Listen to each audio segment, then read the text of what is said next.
Hi, I'll show you how to use the free scanner on your iPhone to scan documents. It already comes with your phone.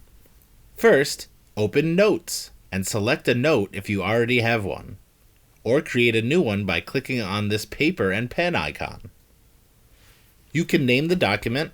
I'm going to name it Today and click Done. Next, to access the scanner, click on the paperclip symbol down here. Tap Scan Documents.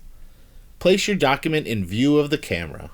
My document is automatically being scanned because the auto mode is on now. To turn the auto mode off, just simply click on the word auto. It'll change to the manual mode. You can take each page by clicking on this circle button. Next, click on Keep Scanning.